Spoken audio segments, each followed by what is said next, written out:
ആമയിഴഞ്ചാൻ തോട് വൃത്തിയാക്കുന്നതിനിടെ കാണാതായ ജോയിയുടെ മൃതദേഹം കണ്ടെത്തി. ജോയിയുടെ മൃതദേഹം തന്നെയാണ് അത് എന്ന് ഉന്നത ഉദ്യോഗസ്ഥർ സ്ഥലത്തെത്തി സ്ഥിരീകരിച്ചിരിക്കുകയാണ്. തകരപ്പറമ്പിൽ ചിത്ര ഹോമിന്റെ പിറകുവശത്താണ് മൃതദേഹം കണ്ടെത്തിയത്. രാവിലെ തന്നെ ഇങ്ങനെയൊരു മൃതദേഹം കണ്ടെത്തിയതായി വിവരം 7 മണിയോടുകൂടി പുറത്തു വന്നിരുന്നു. സബ് കളക്ടർക്ക് അറിയിപ്പ് ലഭിക്കുകയായിരുന്നു. നാവികസേനയുടെ മുങ്ങൽ വിദഗ്ധരുടെ നേതൃത്വത്തിലുള്ള തിരച്ചിൽ രാവിലെ ആരംഭിച്ചതിന് പിന്നാലെയാണ് മൃതദേഹം കണ്ടെത്തിയത്. സ്കൂബ സംഘവും നാവികസേനാ സംഘത്തിനൊപ്പവും തിരച്ചിലിനായി ഉണ്ടായിരുന്നു. സോണാർ ഉപയോഗിച്ച് ടണലിലെ ദൃശ്യങ്ങൾ ശേഖരിച്ച ശേഷമാണ് നാവികസേനാ സംഘം രാവിലെ തിരച്ചിൽ ആരംഭിച്ചത്. എത്ര ഇരുട്ടിലും ദൃശ്യങ്ങൾ ശേഖരിക്കാനാകുമെന്നതാണ് സോണാർ ക്യാമറയുടെ പ്രത്യേകത. മൂന്നാമത്തെ പ്ലാറ്റ്ഫോമിന് സമീപമായുള്ള ടണലിലായിരുന്നു നാവികസേനാ സംഘം രാവിലെ പരിശോധന നടത്തിയത്. കഴിഞ്ഞ 2 ദിവസങ്ങളിലും NDRF-ഉം ഫയർഫോഴ്സും സംയുക്തമായി പരിശോധന നടത്തിയെങ്കിലും ഫലമുണ്ടായിരുന്നില്ല. മൂന്നാമത്തെ ദിവസം ജോയിയെ കണ്ടെത്താനുള്ള രക്ഷാദൌത്യം ഫലം കണ്ടെത്തിയിരിക്കുകയാണ്. പക്ഷേ ജീവനോടെ അല്ല ജോയിയെ ലഭിച്ചിരിക്കുന്നത് എന്ന വേദനിപ്പിക്കുന്ന വാർത്തകളാണ് പുറത്തുവരുന്നത്.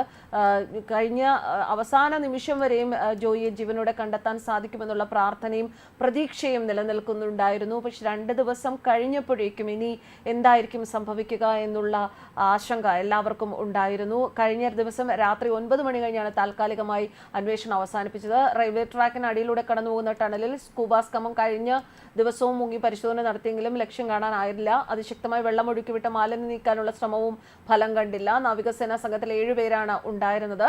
ശനിയാഴ്ച രാവിലെ 11 മണിയോടെയാണ് മാരായമുട്ടം സ്വദേശി ജോയിയെ കാണാതായത്. ഇനി ജോയിയുടെ അമ്മ ഒറ്റയ്ക്ക്. ജോയിയുടെ അമ്മ കഴിഞ്ഞ ദിവസം ജോയിയെ കാണാതാവുന്ന അവസരങ്ങളിൽ തന്നെ വിവരങ്ങൾ അന്വേഷിക്കാൻ വരുന്നവരോട് പറഞ്ഞു കരയുന്നത് എന്ത് ജോലിക്കും പോകുന്ന ഒരു മകനായിരുന്നു ജോയി എന്നായിരുന്നു. ഒരു പണിയും ഇല്ല എങ്കിൽ പോലും ആക്രി പറക്കാനെങ്കിലും പോയി വീട് നോക്കുന്ന ഒരു മകനായിരുന്നു ജോയി. തന്നെയല്ല 1500 രൂപ മാലിന്യം നീക്കിയാൽ ലഭിക്കും എന്നുള്ളത് കൊണ്ട് തന്നെ ആ ഒരു വലിയ ഒരു തുക, അതൊരു വലിയ തുക തന്നെയായിരുന്നു ജോയിക്കും കുടുംബത്തിനും. ആ ഒരു തുകയിലുള്ള ആഗ്രഹം കൊണ്ടാണ്, അതിലുള്ള പ്രതീക്ഷ കൊണ്ടായിരുന്നു ഈ മഴ സമയത്തും ഈ അപകടകരമായ അവസ്ഥയിൽ ജോയി മാരാമുട്ടത്തെ വീട്ടിൽ നിന്ന് ആമയിഴഞ്ചാൻ തോട്ടിലേക്ക് പോയതും അപ്രത്യക്ഷമായി അവിടെ കാണാതെ പോയതും. കഴിഞ്ഞ ദിവസം മുഴുവൻ ജോയിയെ തിരയുന്നവരും ജോയിയുടെ നാട്ടുകാരും ഒക്കെ ഒരേ പ്രാർത്ഥനയിലായിരുന്നു. ജോയി മടങ്ങി വരും എന്നുള്ള പ്രാർത്ഥനയിലായിരുന്നു. ഒരുപാട് കഷ്ടപ്പാടുകളുള്ള ഒരു കുടുംബമാണ്. അമ്മയും മകനും മാത്രമാണ് മാരായമുട്ടത്തെ വീട്ടിൽ താമസിക്കുന്നത് എന്നാണ് അറിയാൻ സാധിക്കുന്നത്. സഹോദരിമാരും സഹോദരന്മാരും ഒക്കെ ഉണ്ട്. ഇതിൽ സഹോദരിമാരുടെ കുടുംബത്തിന്റെ ചില ബാധ്യതകൾ പോലും ജോയിയെ ആയിരുന്നു നടത്തിയിരുന്നത്. കഴിഞ്ഞ ആഴ്ച ജോയിയുടെ ഒരു സഹോദരിയുടെ ഭർത്താവ് മരണപ്പെട്ടിരുന്നു. ആ വിഷമം മനസ്സിൽ നിൽക്കുമ്പോൾ തന്നെയാണ്, കുടുംബത്തിൽ ആ വിഷമം നിലനിൽക്കുമ്പോൾ തന്നെയാണ് ജോയിയുടെ ഈ അപകട വാർത്തയും പുറത്തു വരുന്നത്, മരണ വാർത്തയും പുറത്തു വരുന്നത്.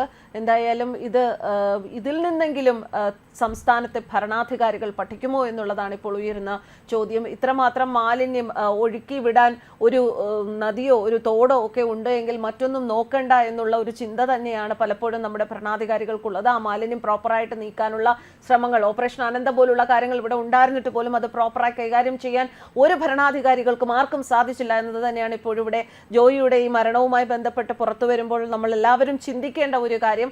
എന്തിനാണ് പിന്നെ നമുക്ക് ഇത്രയും അധികം സർക്കാർ വകുപ്പുകളും ആ വകുപ്പുകളിൽ ഇത്രയധികം ഉദ്യോഗസ്ഥരും എന്തിനാണ്? ഇതിനൊക്കെ മേൽനോട്ടം വഹിക്കാനല്ല എങ്കിൽ, നമ്മുടെ നാട്ടിൽ അത്യാവശ്യമായ കാര്യങ്ങൾ നടത്താനല്ല എങ്കിൽ എന്തിനാണ് ഇത്തരം ഉദ്യോഗസ്ഥർ ഇരിക്കുന്നത് എന്ന് നമ്മൾ ചോദിച്ചു പോവുകയാണ്.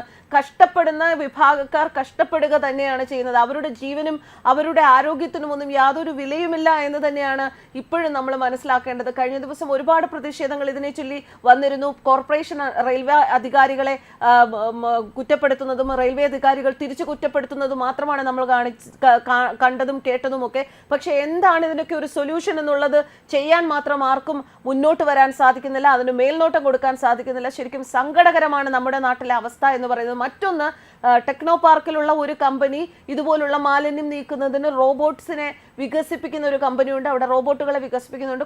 കോഴിക്കോടൊക്കെ ഇങ്ങനെയുള്ള അവസരങ്ങളിൽ അവർ ആ റോബോട്ടിനെ യൂസ് ചെയ്തിട്ടുണ്ട്. ഈ ഒരു സംഭവമൊക്കെ നമ്മുടെ മൂക്കിൻ തുമ്പത്ത് ഉണ്ടായിരുന്നിട്ട് പോലും ഇതൊന്നും ഫലപ്രദമായി വിനിയോഗിക്കാൻ നമ്മുടെ ഉദ്യോഗസ്ഥർക്ക് അല്ലെങ്കിൽ നമ്മുടെ ഡിപ്പാർട്ട്മെന്റുകൾക്ക്, ഭരണാധികാരികൾക്ക് സാധിക്കുന്നില്ല എങ്കിൽ പിന്നെ എന്തിനാണ് ഇവരൊക്കെ ഭരിക്കാനിരിക്കുന്നത്? കഴിഞ്ഞ ദിവസം പറഞ്ഞതുപോലെ തന്നെ രാജഭരണം മതിയായിരുന്നല്ലോ എന്ന് ജനങ്ങൾ ചോദിക്കുകയാണ്. രാജഭരണത്തിൽ ഇത്രയും മോശമായ റോഡുകളും തോടുകളും ഒന്നും നമ്മുടെ നാട്ടിൽ ഉണ്ടായിരുന്നില്ല.